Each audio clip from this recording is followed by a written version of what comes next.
21세기를 살고 있는 우리들, 그래서 21세기에 많은 사회학적 용어를 가지고 지금의 시대를 정의하지만은 그 정의 가운데 몇 가지의 공통적인 특징을 발견하게 됩니다. 21세기는 이런 사회라는 겁니다. 그 하나가 뭐냐면 개인주의입니다. 철저한 개인주의에 삽니다. 가정이 파괴되는 것도 이것이고 부모와 자식 간의 의견 충돌도 이것 때문입니다. 아무리 나이가 적든 많든 간에 자신의 것들을 희생하지 않는 이 개인주의, 또 나만의 공간, 나만의 시간, 그러기 어느 통계를 보니 혼자 사는 사람들이 약 30%가량 가까이 된다고 합니다. 혼자만의 시간과 공간, 그러기에 다른 사람과 함께 있다는 것을 불편하게 여긴다는 겁니다. 여러분, 인간은 공동체 속에서 배우고 성장할 뿐만 아니라 성숙해야 되는데 지금의 시대는 그러하지 못하다는 겁니다. 두 번째는 평등주의입니다. 상하의 관계가 수평의 관계로 바뀌었습니다. 윗사람도 아랫사람도 없습니다. 물론 지금 시대의 철학적 사조의 영향이기도 합니다만은 절대성을 부정하는 상대성, 상대주의의 사상들. 그러게 헨리 나움이라는 영성학자는 지금의 시대를 정의하기를 부성권위가 추락한 시대라고 이 시대를 정의합니다. 단순히 아버지의 권위가 추락했다는 의미가 아니라 어른이 사라진 시대, 윗사람의 사라진 시대, 곧 평등주의가 가져준 폐단입니다. 그러기에 과거의 경험의 이야기들을 들려고 하지 않습니다. 우스갯소리로 과거의 일, 옛날의 이야기를 하려고 하면 속어로 꼰대라고 얘기합니다. 그것을 빗대어 얘기하는 게 뭔지 아십니까? 흔히들 옛날의 이야기를 하려고 하면 서두가 꼭 내 때에는 이렇게 시작하는데 내 때가 자꾸 바람하다 보니 커피의 라떼로 바뀌었다고 합니다. 그래서 커피숍에 라떼 시키는 사람은 자기가 꼰대임을 말하는 것이라고 합니다. 라떼요, 나는 꼰대요 라고 합니다. 다른 얘기 들으려고 하지 않는 거예요. 윗사람들이 걸은 인생, 그들의 인생이고 나는 나름대로의 인생의 일이 있다고 생각합니다. 윗사람들의 경험이나 삶의 이야기들, 역사가 우리의 삶을 뒤돌아보게 하고 나아가 미래에 대하여 예시해 주는 것처럼 어른들의 말은 우리를 뒤돌아보게 하며 앞으로 나아갈 것을 얘기해 주는 건데 들으려 하지 않는다는 겁니다. 또 하나, 실리주의입니다. 사람마다 얼마나 계산이 빠른지요. 컴퓨터가 따로 있는 것이 아닙니다. 자신의 이익에 관계된 일이라면 컴퓨터보다 더 빠른 계산을 가지고 달려듭니다. 다른 사람을 위한 양보나 배려는 절대로 용납하지 못합니다. 사람을 만날 때도 이 사람을 만나면 나에게 어떤 유익이 있을까 먼저 생각하고 만납니다. 내가 이만큼 시간을 투자하는데 이 시간을 투자한 만큼 나에게 어떤 유익이 돌아올까 먼저 계산한 다음에 사람을 만납니다. 그러기에 사람들을 자신의 이익을 위하여 이용합니다. 이용당하는 사람 측에서 보면 참으로 기분이 언짢고 나쁩니다. 그러기에 이 실리주의가 뭘 만들어요? 사람과 사람의 관계 속에 불신을 조장합니다. 사람을 만나더라도 이 사람이 나를 이용하지 않을까 먼저 생각합니다. 불신의 장벽을 세우고 가게 됩니다. 또 하나 있다고 한다면 현실주의입니다. 먼 미래를 생각하지 않습니다. 생각하려고 하지 않습니다. 미래를 생각하는 그 자체가 마음의 부담이며 고민으로 가져다 줍니다. 미래에 대한 부담과 고민이 극단적인 현실주의에 이르게 합니다. 그래서 마음이 조급하고 불안합니다. 이것이 중압감으로 다가옵니다. 그래서 스트레스란 것을 얘기합니다. 나 스트레스 받아. 이것 때문에 얼마나 많은 사람들이 우리 주변에 이 스트레스를 인하여 고생하는지 모릅니다. 현실주의가 가져다주는 중압감이지요. 이런 시대적 양상들, 개인주의와 평등주의와 실리주의와 현실주의들, 이렇게 사는 지금의 시대, 그럼에도 불구하고 이 시대 속에 변하지 말아야 할 것들이 있는데 그 가운데 하나가 부모님에 대한 효에 관한 이야기입니다. 효는 아무리 강조해도 지나침이 없습니다. 오늘 본문의 말씀에도 효에 대하여 구체적이도 거기도 확실한 교훈의 말씀을 해주시고 계십니다. 내 부모를 청종하라고 말씀합니다. 청종한다는 게 무슨 말일까요? 존재의 가치를 인정하라는 말입니다. 청정할 가치가 있다고 인정하라는 말입니다. 즉 귀담아 우리의 부모의 말에 귀담아 들을 만한 것이 있고 그만한 가치가 있다는 것을 인정하라는 겁니다.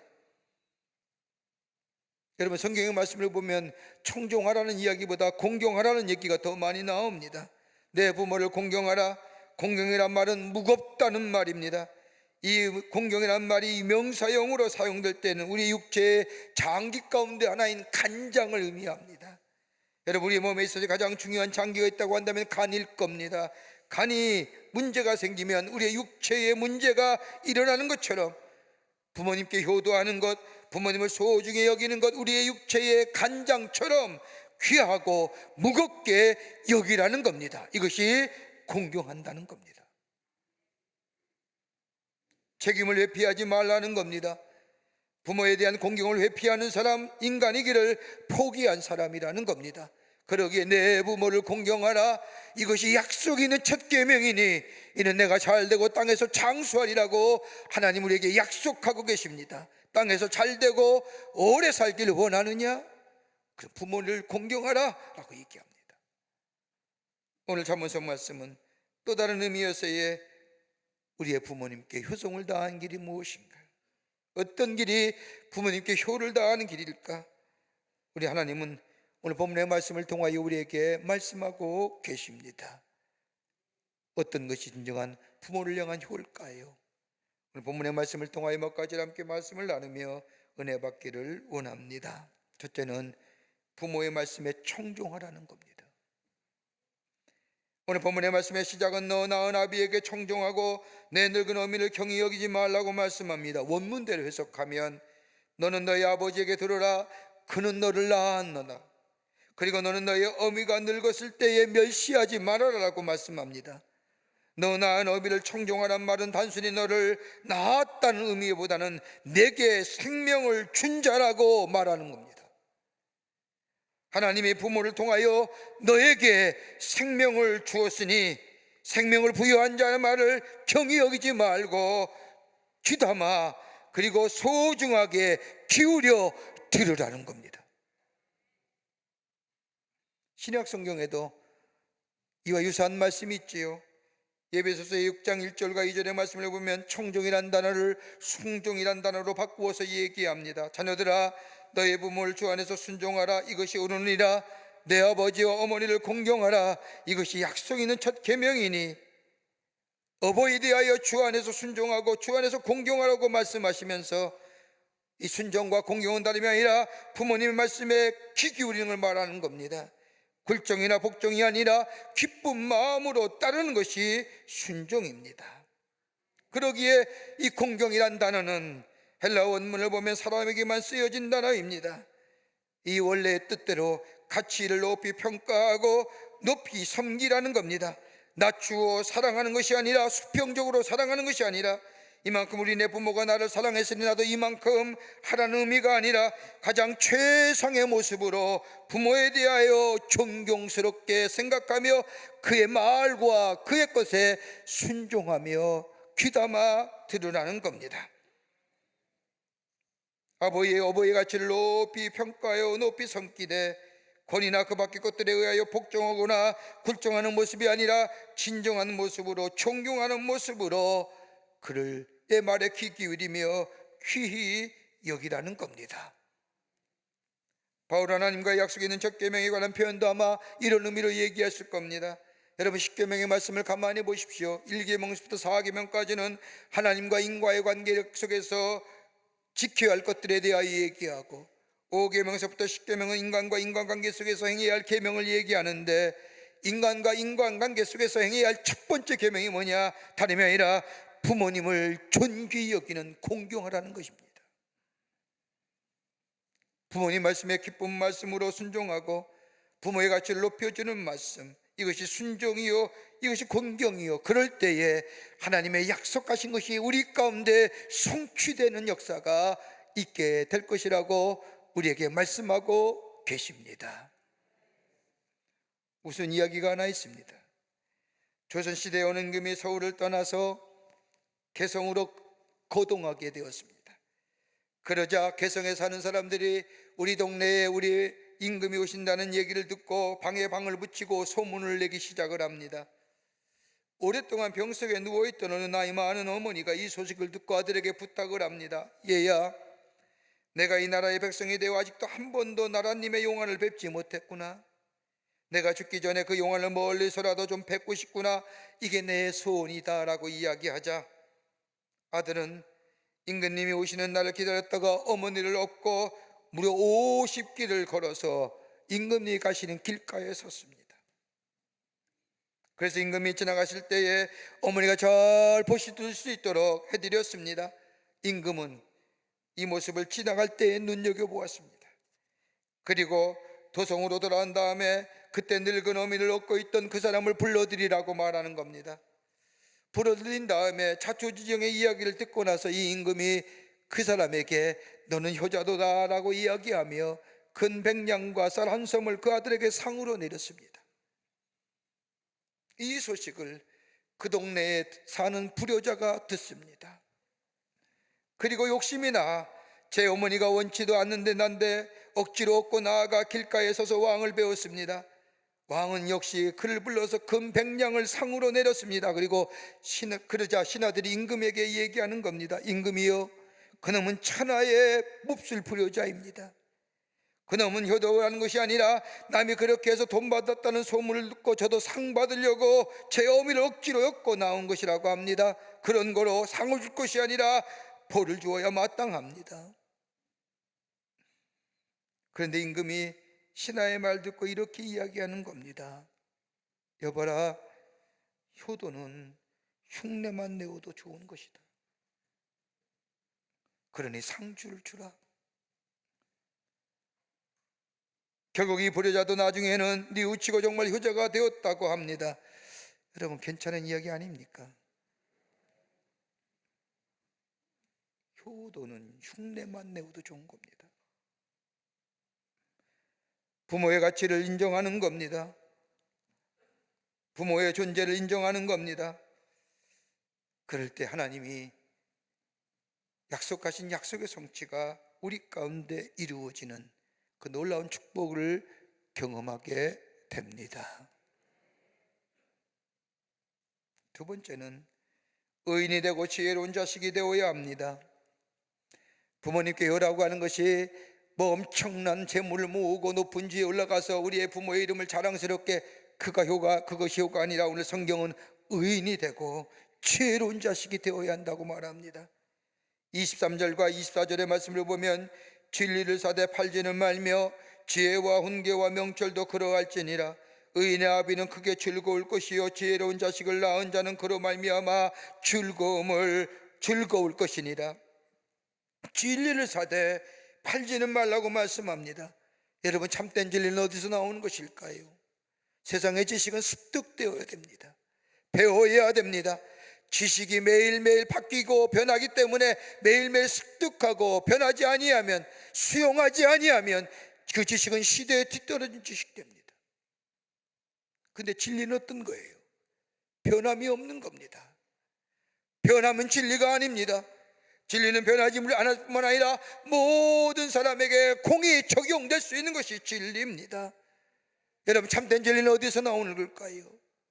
진리를 알지니 진리가 너희를 자유케 하리라고 하는 말씀처럼 말씀이 육신이 되어 우리 가운데 거하신다고 하는 그 로고스, 진리, 다름 아닌 하나님 안에서 나오는 것이고, 하나님 안에 있을 때에 참된 진리가 우리 가운데 있게 되고, 그 진리 안에 거하게 될 때에 지혜와 훈계와 명철이 우리 가운데 있어진다는 겁니다. 진리를 사되 팔지 말라는 것은 하나님 잘 믿으라는 겁니다. 하나님 안에서 진리가 나오는 겁니다. 지혜의 근본 되시는 하나님 안에 거할 때에, 하나님을 경외하는 자가 될 때에 지혜가 임하며, 그 하나님 안에 거할 때 참된 진리가 있을 뿐만 아니라 그로 인하여 우리 안에 지혜와 훈교가 명철이 있고, 그로 인하여 아비는 크게 즐거워할 것이며 그 지혜로운 자식을 보는 어비의 마음은 즐거울 것이라는 거예요. 여러분, 솔로몬 왕을 가리켜서 우리는 지혜의 왕이라고 부릅니다. 열왕기하상 2장 1절의 말씀을 보면 다윗이 죽을 날이 임박하며 아들 솔로몬을 불러놓고 마지막 유언을 합니다. 내가 이제 세상 모든 사람이 가는 길로 가게 되었노니 너는 힘써 대장부가 되고 내 하나님 여호와의 명령을 지켜 그 길로 행하여 그 법률과 계명과 율례와 증거를 모세의 율법에 기록된 대로 지키라. 그리하면 형통하리라. 그러면서 다윗은 하나님께서 자식에게 허락하신 말씀을 계속해서 솔로몬에게 알려줍니다.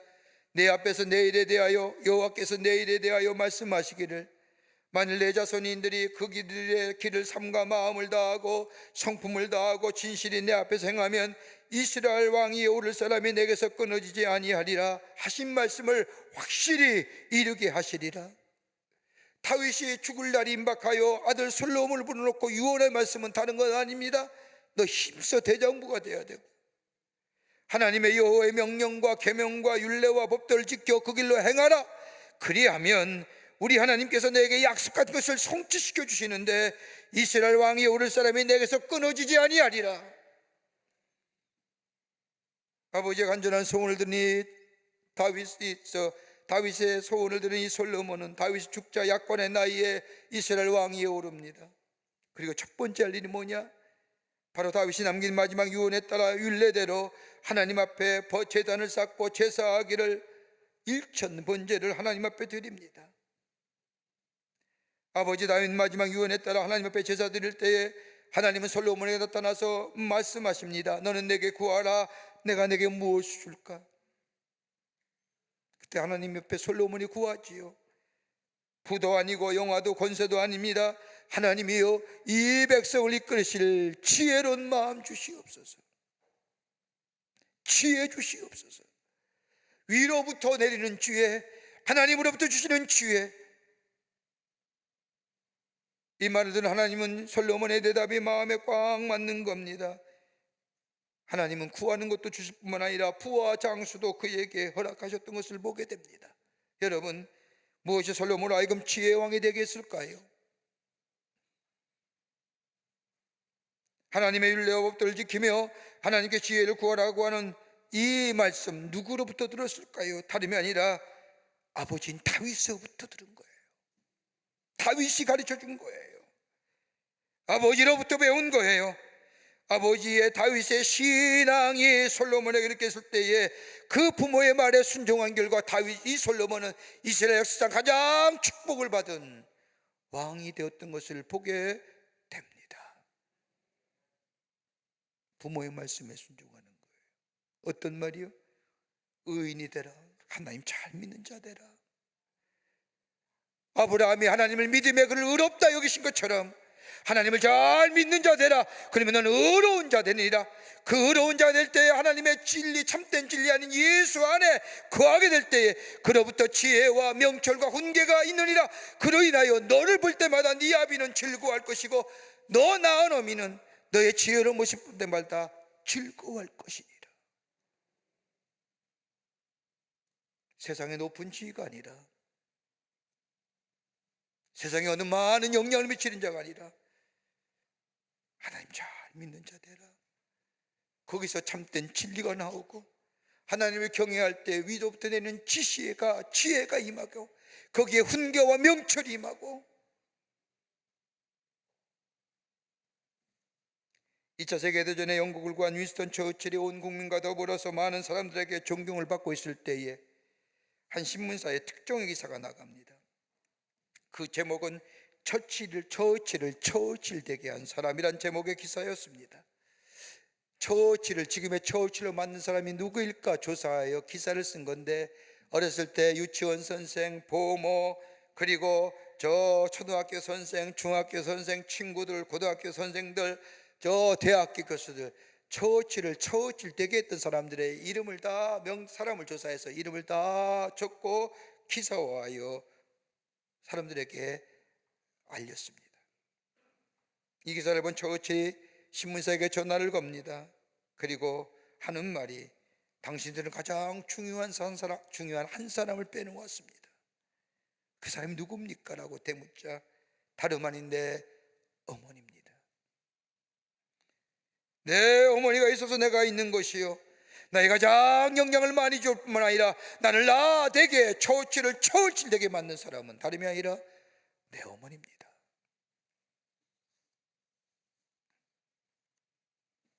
누구나 지혜 얻기를 원하고 누구나 하나님의 약속의 성취를 누기를 원합니다. 부모를 공경하는 것이 지혜이 곧 지혜를 얻는 것이라고 얘기하면서 다름이 아니라 의인롭게 사는 것, 그리고 하나님으로부터 주시는 지혜를 가지고 진리 안에 그 지혜와 교훈과 명철이 있는 삶, 이게 우리 부모가 우리에게 원하는 일이요, 이것이 우리 가운데 이루어질 때 내 부모를 공경하는 것이 되고, 그러니 하나님이 약속하신 성취가 우리 가운데 이루어지는 복된 삶 살게 되는 줄 믿습니다. 끝으로 즐겁게 해드리라는 겁니다. 성경이 말하는 효가 어떤 거냐? 부모를 즐겁게 해드리라는 거예요. 본문 25절 말씀을 보십시오. 내 부모를 즐겁게 하며 너를 낳은 어미를 기쁘게 하라. 여러분, 어떻게 해야 즐겁고 기쁘게 해드릴 걸까요? 오늘 본문의 말씀은 우리에게 귀하게 몇 가지로 그 방법을 가르쳐 줍니다. 그 하나가 뭐냐? 어버이 말씀에 귀를 기울이라는 겁니다.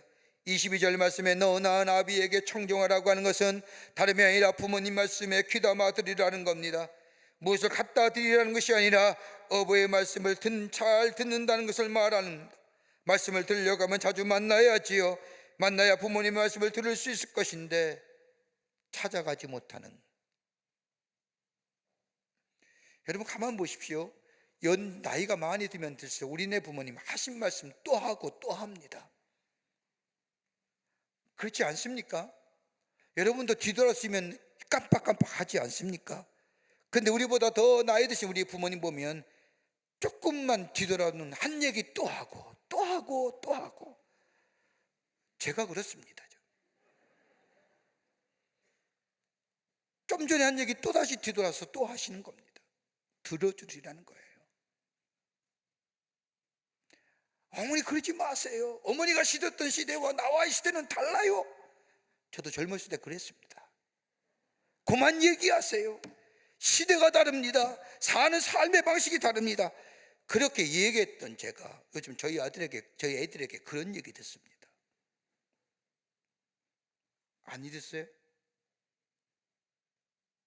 지금이 어느 시대인데요? 부모님 엄마 얘기하지 마세요. 달라요. 제가 했던 얘기 우리 애들에게 그대로 듣습니다. 부모님 말씀을 들어주라는 거예요. 시대가 달랐는데 지금이 어느 시대인데 옛날 얘기하십니다. 그런 얘기 하지 말라는 거예요.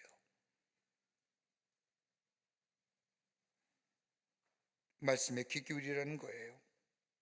그럴 때 26절의 말씀에 나오는 내 마음을 내게 준다는 거예요. 또 하나 얘기합니다. 내 늙은 어미를 경히 여기지 말라는 겁니다. 기쁘게 해드리는 거요. 우리 어버이의 길들을, 살아온 길 경히 여기지 말라는 거예요. 내 부모의 길을 즐거워하라는 것입니다. 부모님을 무시하지 말라는 겁니다. 부모님을 기쁘게 해드린 것은 부모의 길, 그분들의 선택, 그분들의 철학, 그분들의 이상, 그분들이 살아온 길을 내가 기뻐해야 할 줄 안다는 겁니다.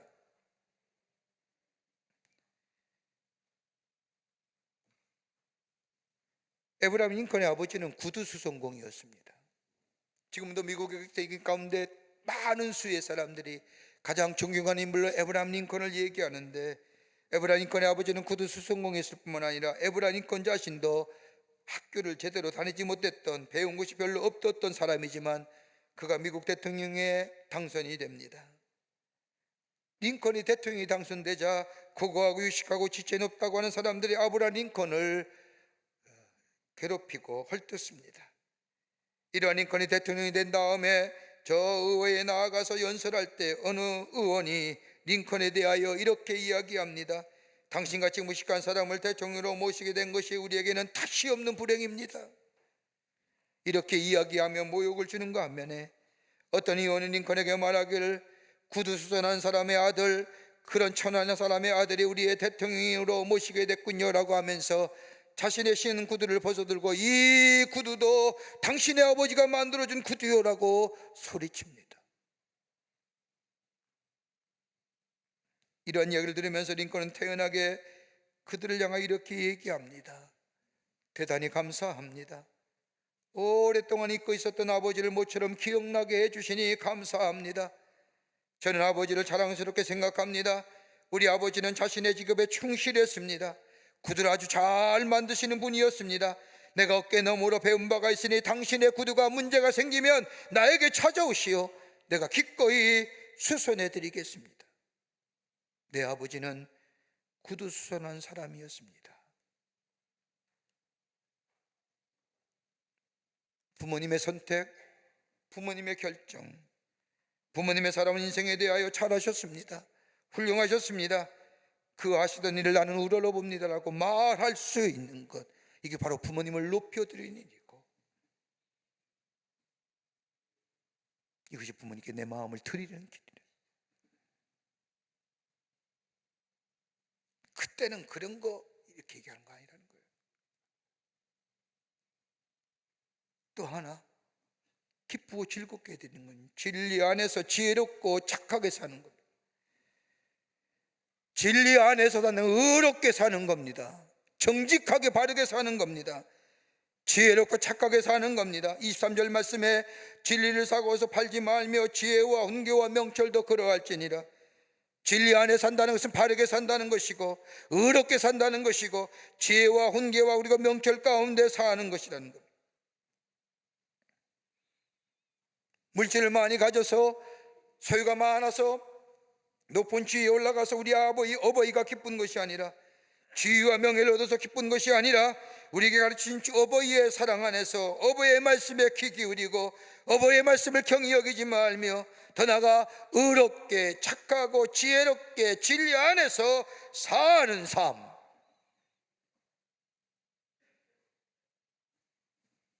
이게 부모님을 기쁘게 해드리고 즐겁게 해드리는 거죠.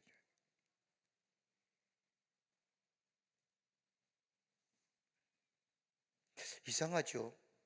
군대 가서 훈련 받을 때마다 꼭 심한 훈련, 혹독한 훈련을 받을 때마다 꼭 부르는 노래가 있습니다. 어버이 은혜. 그것만 부르면 왜 이렇게 눈물이 나는지, 왜 그렇게 그 노래를 부르면서 눈물을 짜게 하는지 엉엉 웃습니다. 왜 그럴까요?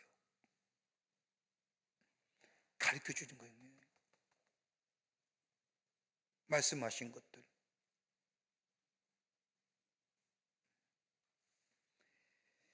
제리라는 대학생은 아이비리그에 속한 미식 축구 선수입니다.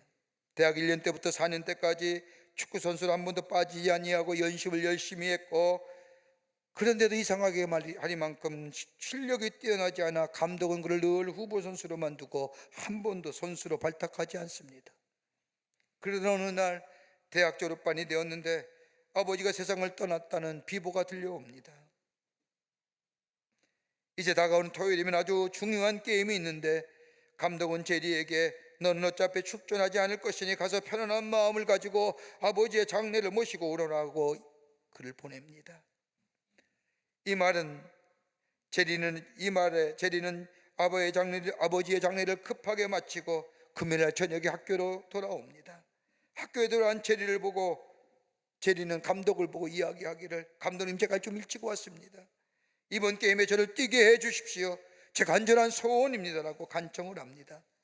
그 소원이 얼마나 간절했는지 감독은 그럼 한번 뛰어보라고 승낙을 합니다.